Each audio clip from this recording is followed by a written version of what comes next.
नमस्कार, आप देख रहे हैं नेक्स्ट 9 न्यूज़ और मैं हूं आपके साथ मनीष कुमार सैनी।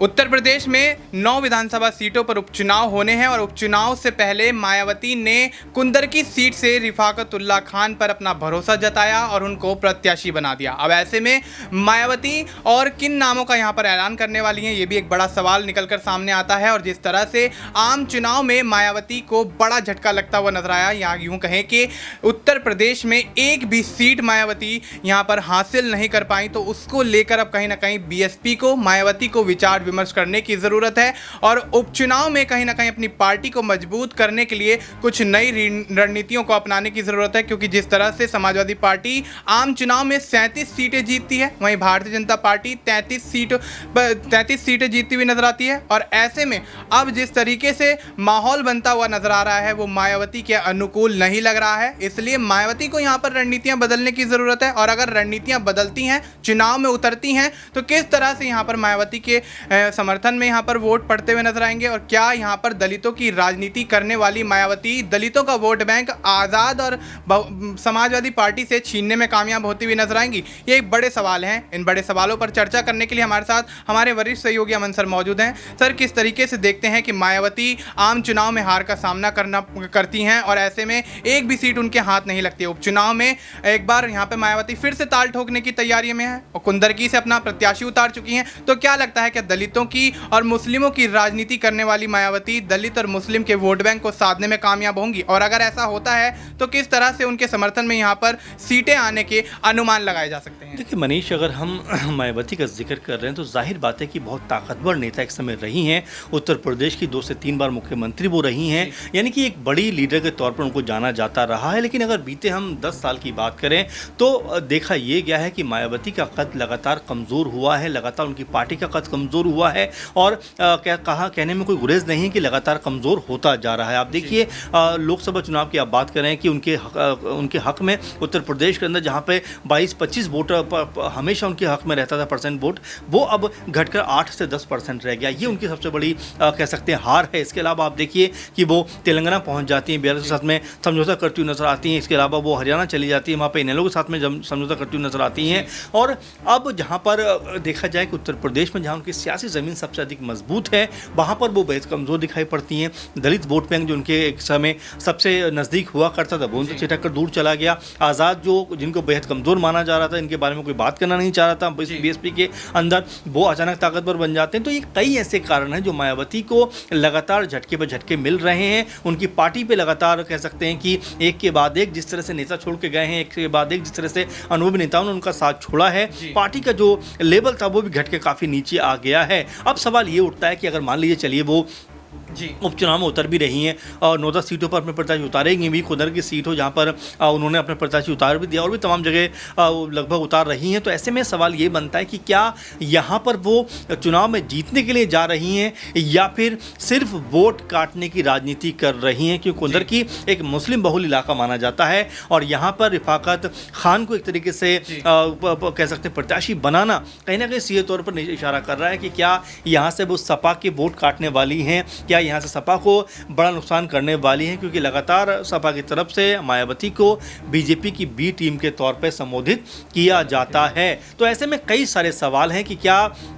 जो मायावती हैं वोट काटने वाली राजनीति ही करेंगी या वाकई में अपने लिए वजूद तलाशती हुई नजर आएंगी? क्योंकि जिस समय मायावती सबसे ताकतवर नेता थी उस समय उनके जो विधायक थे वो बहुत बड़ी तादाद में नजर आते थे। आज उनके पास उत्तर प्रदेश में आई थिंक एक विधायक नजर आता है, सांसद एक भी नहीं है। तो आप समझ सकते हैं कि जो पार्टी अर्श पे थी वो आज फर्श पे आती हुई नजर आ रही है। बदलाव हो रहे हैं, नाम कई सामने आ रहे हैं। खुद मायावती ने अपने भतीजे को आगे कर दिया आकाश आनंद को, लेकिन जिस तरह से पार्टी को संभालना चाहिए था वो पार्टी नहीं संभाल पा रहे हैं। तो ये तमाम ऐसी चीज़ें जो ये बता रही हैं मनीष की मायावती भले ही छटपटा कर आगे बढ़ना चाहती हैं, लेकिन कई बैरियर ऐसे उनके सामने रखे हुए हैं, अड़े हुए हैं कि वो अपनी पार्टी को और खुद अपने आप को आगे नहीं बढ़ा पा रही हैं। अब उपचुनाव पर उनको बड़ी उम्मीद है कि यहाँ से इक्का दुक्का सीटें भी उनको मिलती हैं तो कहीं ना कहीं अपनी वापसी करते हुए वो नजर आ सकती हैं। उत्तर प्रदेश में अपनी जो खोई हुई सियासी ज़मीन है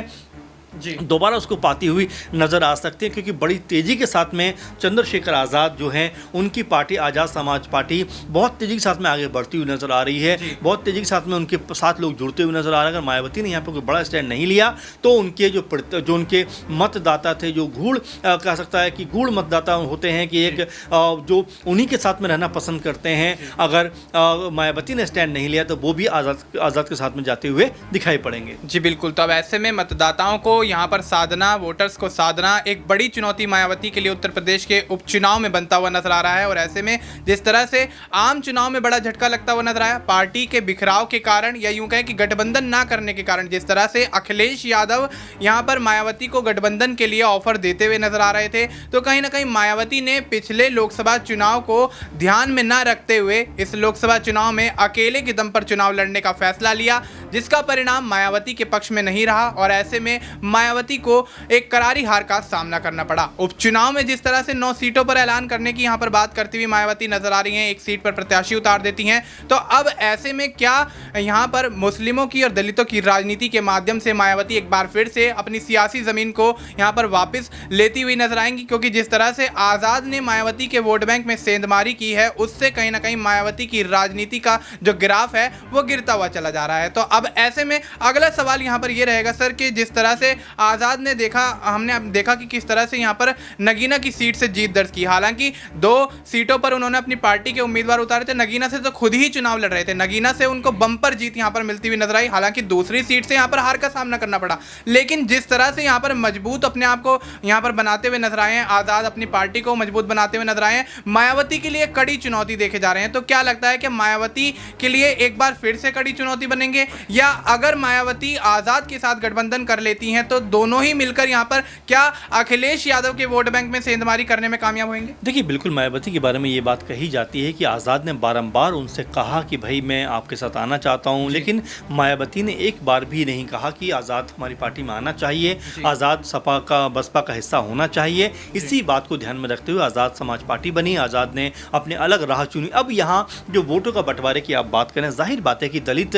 चेहरों को कहीं ना कहीं आज़ाद भी निशाने पर लेते हैं, वहीं मायावती भी उनको कहीं ना कहीं अपनी तरफ लाना चाहती हैं, कांचीराम दोनों के आइडल हैं। तो यहाँ जो वोटों का बंटवारा हो रहा है वो आपस में ही होता हुआ नजर आ रहा है। अगर ऐसा लगातार होता है तो दोनों को नुकसान होता हुआ दिखाई पड़ेगा। अगर बसपा और आज़ाद समाज पार्टी एक साथ आ जाते हैं तो यहाँ कह सकते हैं कि जो 22-23% के आसपास जो दलित वोटर है वो एक तरफ आकर अपनी वोटिंग करता हुआ दिखाई पड़ सकता है। ये क्या वाकई में हो सकता है, ये अपने बड़ा सवाल है, क्योंकि आकाश आनंद तो कहते हैं कि वो आज़ाद को जानते नहीं कौन है, उनको पता ही नहीं कि वो कौन नेता है, किस तरह की नेतागिरी करते हैं, तो तमाम सारी बातें वो कहते हैं। तो यहाँ कई ऐसे मूल प्रश्न हैं जो उठते हुए दिखाई पड़ते हैं कि क्या वाकई में बसपा अपने आप को मजबूत कर पाएगी, क्या बसपा इस ढर्रे पर जो चल रही है क्या खुद को ताकतवर बना पाएगी, और क्या बसपा के अंदर वो नेता हैं जो पार्टी को दोबारा इस्टेब्लिश कर सके। क्योंकि आकाश आनंद के बस की बात तो लगती नहीं कि वो पार्टी को लेकर चलते हुए नजर आ सके, क्योंकि आज़ाद ने जो संघर्ष किया है ज़मीनी स्तर पर, जिस तरह से एक के बाद एक मुद्दों के अंदर अपने आप को इन्वॉल्व किया है, आकाश आनंद ने कभी भी ऐसा नहीं किया। आप देखिए कि उनकी राजनीति मंचों से शुरू होती है और ऐसा लगता है कि मंच पे ही ख़त्म ना हो जाए, क्योंकि मायावती ने जिसने फटकारा था उनको, उसके बाद एक तरीके से ऐसा लगा कि उनकी राजनीति पे ग्रहण लग गया है, लेकिन फिर मायावती ने मौका दिया है। तो यहाँ पर अब आकाश आनंद को अपने आप को साबित करना पड़ेगा। वो दूसरों से सर्टिफिकेट मांग रहे थे कि भाई ये कितने काबिल हैं, ये कितने काबिल नहीं है, लेकिन खुद की काबिलियत पर कहीं ना कहीं अब उनको कह सकते हैं कि सामने या खरा उतरना पड़ेगा। सिर्फ उलझुल बयानबाजी करने से आप एक माहौल तो बना सकते हैं, लेकिन वोटों में तब्दील उसको नहीं कर सकते। आप देखिए कि लोकसभा चुनाव में आकाश आनंद ने खूब जमकर प्रचार प्रसार किया, कई मंचों पर नजर आए, कई रैलियों में नजर आए, कई जगह पर बीजेपी के खिलाफ बयानबाजी की, सपा के खिलाफ बयानबाजी की, कांग्रेस पार्टी को ललकारा, लेकिन इसका नतीजा ये हुआ कि एक भी सीट के ऊपर उनका प्रत्याशी जीता हुआ नजर नहीं आया। तो ये कई तरह के ऐसे आंकड़े हैं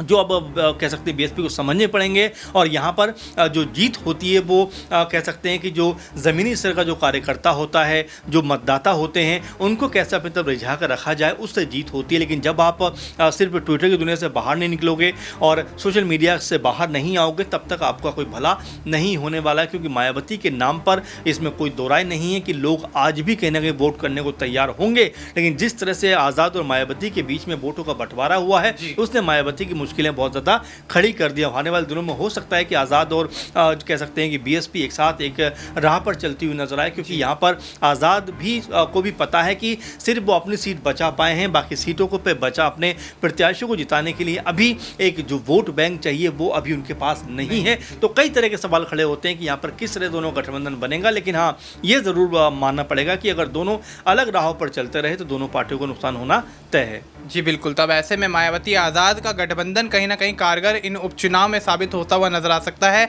और अगर गठबंधन नहीं करते हैं तो आज़ाद भी अभी सियासी